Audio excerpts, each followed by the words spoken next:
नमस्कार, जय हिंद, जय भारत, जय बिहार। प्रमोद का नमस्कार। कैसे हैं दोस्तों? उम्मीद करते हैं कि आप लोग सब स्वस्थ होंगे, मस्त होंगे और सभी अपने अपने तैयारी में व्यस्त होंगे। दोस्तों, आज का ये वीडियो क्लास 12th का बहुत ही मोस्ट इम्पोर्टेंट क्लास होने वाला है, जो इंग्लिश का एक पोएम है। पोएम का नाम है स्नेक। स्नेक का आज हम लोग समरी करने वाले हैं, जो बिल्कुल हिंदी बिल्कुल आसान शब्दों में इसका अनुवाद करेंगे। तो सबसे पहले हम लोग जान लेते हैं कि स्नेक जो है, स्नेक ये चैप्टर जो है का राइटर है D.H. लॉरेंस। दोस्तों, यह स्नेक जो चैप्टर है D.H. लॉरेंस के द्वारा लिखा गया है। और ये जो पोएम है, इस पोएम को आप पहले ही थोड़ा समझ लीजिए कि यह पोएम कहाँ कैसे लिया गया है। तो एक जगह है टापू, एक टापू में D.H. लॉरेंस जाते हैं और उस टापू में वो उसका एक घर बना हुआ रहता है दोस्तों, एक आइलैंड में, एक टापू में। और यहाँ पर जहाँ पे उसका वो घर बना हुआ रहता है दोस्तों, समझ लीजिए कि ये हो गया उसका आइलैंड और ये चारों तरफ से हो गया जल। और जहाँ उसका ये घर बना हुआ रहता है, इसी घर के समीप, इसी घर के बगल में एक बहुत बड़े विशाल एक पेड़ रहता है, एक गाछ रहता है। बस इसी गाछ के बगल में एक नाद जैसा रहता है, जिसमें पानी रखा हुआ रहता है। और एक रात कवि को लग जाता है प्यास, उसको प्यास का एहसास होता है और वो पानी पीने के लिए घर से बाहर निकलता है। जैसे घर से बाहर निकलता है दोस्तों, तो वहाँ क्या देखता है कि एक सांप को भी उसी जगह देखता है। स्नेक, क्योंकि चैप्टर का ही नाम है स्नेक। और एक सांप को वहाँ किसको देखता है? एक सांप को देखता है उसी जगह आते हुए पानी पीने के लिए। तो बस उसने सांप को गेस्ट के रूप में मानता है और सांप को सबसे पहले वो पानी पीने देता है। इसका फिर बाद में ये खुद से पानी पी करके वापस आ जाता है। चलिए दोस्तों, हम स्टार्ट करते हैं बिल्कुल आप ही के शब्दों में, आसान शब्दों में, जहां तक आपको बढ़िया लग जाए। ठीक है, तो पहला स्टार्ट करते हैं समरी ऑफ स्नेक, यानी स्नेक का सारांश। दोस्तों, यहाँ से ये पॉइंट जो है ना, यहाँ से यहाँ तक आपको याद होना चाहिए, क्योंकि ये हर कविता में ये पॉइंट, यहाँ से यहाँ तक ये लाइन को लिखा जाएगा। लिखा है, this is a nice poem named a snake which has been written by a great and famous writer D.H. Lawrence. दोस्तों, यहां से देखिएगा इसका हिंदी क्या है। This is a nice poem named a snake. यह एक खूबसूरत, नाइस का हिंदी क्या होता है दोस्तों? खूबसूरत, बहुत बढ़िया, यानी बहुत अच्छा। This is a nice poem named a snake. यह एक खूबसूरत कविता है जिसका नाम क्या है? इसका नाम है snake, which has been written by a great and famous writer D.H. Lawrence. यानी जिसको D.H. लॉरेंस के द्वारा, यानी जिसको एक महान और प्रसिद्ध लेखक D.H. लॉरेंस के द्वारा लिखा गया है। दोस्तों, उम्मीद करते हैं कि यहाँ से ये लाइन आप समझ गए होंगे। This is a nice poem named a snake which has been written by a great and famous writer of D.H. Lawrence. यह एक खूबसूरत कविता है जिसका नाम स्नेक है, which has been written by a great and famous writer of D.H. Lawrence. जिसको एक महान, ग्रेट मिस महान, एंड मिस और फेमस मिस प्रसिद्ध, जिसको महान और प्रसिद्ध लेखक, राइटर मतलब लेखक D.H. लॉरेंस के द्वारा लिखा गया है। दोस्तों, अब आगे बढ़े। यहाँ से यहाँ लिखा है, इन दिस नाइस पोएम, मतलब in this nice poem, in this nice poem मतलब इस खूबसूरत कविता में। इन दिस नाइस पोएम का क्या हिंदी हो गया दोस्तों? इन दिस नाइस पोएम, यानी इस खूबसूरत कविता में he tells about a black cobra. क्या कह रहा है कि in this nice poem he tells about a black cobra. उसने ही टेल्स अबाउट, यानी वह कहता है किसके बारे में? तो अ ब्लैक कोबरा, एक ब्लैक कोबरा के बारे में कहता है दोस्तों, यानी एक ब्लैक कोबरा यानी एक सांप के बारे में कहता है। अब क्या कहता है इस खूबसूरत कविता में? तो कहता है कि वन नाइट, क्या कह रहा है? वन नाइट यानी एक रात, द पोइट फेल्ट थर्स्टी, एक रात, द पोइट फेल्ट थर्स्टी, एक रात कवि को प्यास का एहसास हुआ।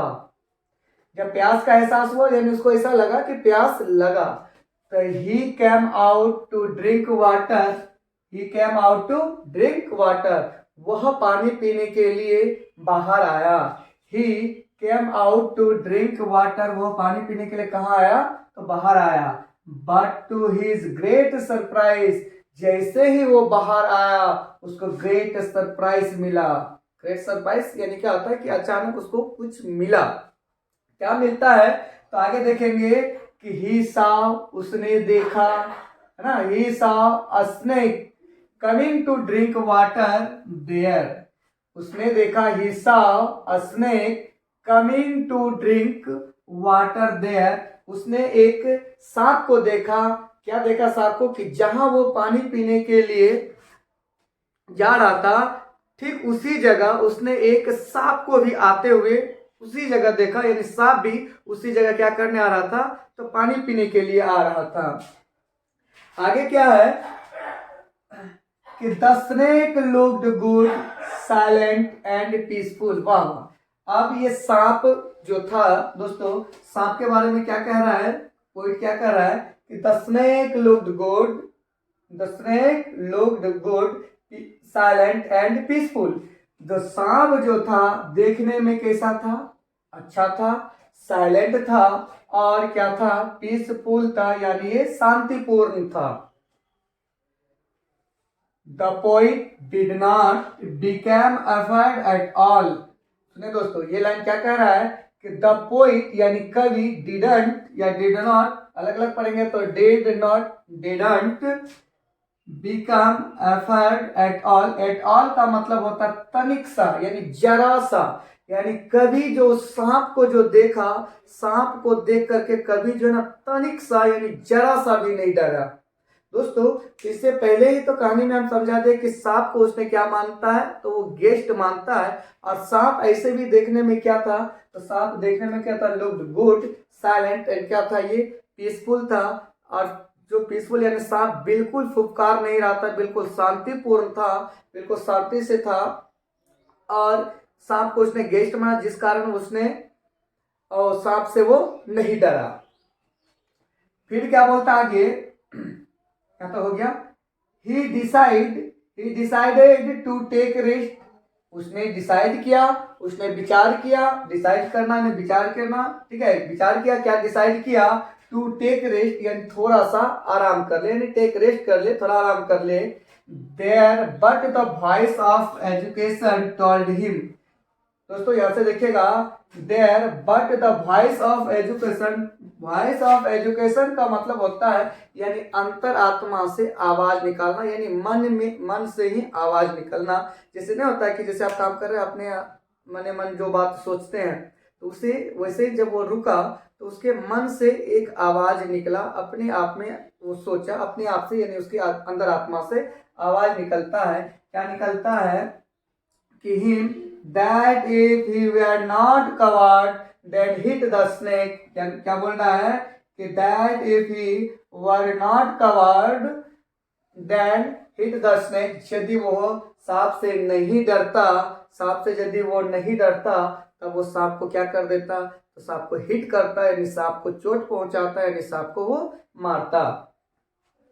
At first he became afraid in the last, और अंत में क्या होता है दोस्तों कि अंत में एट लास्ट क्या करता है, he hit it with a clumsy log, यानी ही हिट, उसने हिट करता है, अंत में उस सांप को मारता है, it with a clumsy log. Clumsy log का मतलब होता है टेढ़ी मेढ़ी डंडा, यानी जो पेड़ जो था, पेड़ से टूटा हुआ जो डाल था वो बिल्कुल टेढ़ी मेढ़ी, यानी इतना कमजोर डंडा था, जैसे उस डंडे को लेकर जैसे ऐसे ऐसे मारेंगे तो डंडा खुद ही टूट जाए, ऐसे डंडे को बोलते हैं इंग्लिश में क्लमजी लॉग। उस क्लमजी लॉग से यानी सांप को दूर से ही हिट किया, जैसे आप दूर से, जैसे सांप पानी पी करके जैसे जा रहा था तो उसको दूर से हिट किया, जैसे भगाते नहीं, भागो भागो, हाँ, तो वैसा ही क्या, क्लमजी लॉग से क्या किया, उसको हिट किया।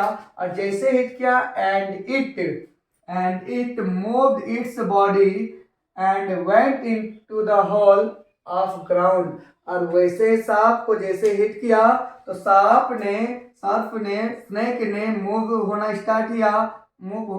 स्टार्ट हुआ, और अपने बॉडी को यानी अपने शरीर को कसकाते हुए, अपने शरीर को यानी वो रेंगते हुए कहाँ प्रवेश कर गया, ग्राउंड में प्रवेश कर गया, यानी उसी का फर्श ग्राउंड में एक होल था, उसी होल में स्नेक क्या हो जाता है, प्रवेश कर जाता है, इन हो जाता है। और यहाँ लेखक वहां से पानी पीता और पानी लेकर के वो फिर से अपने रूम में आ जाता है दोस्तों।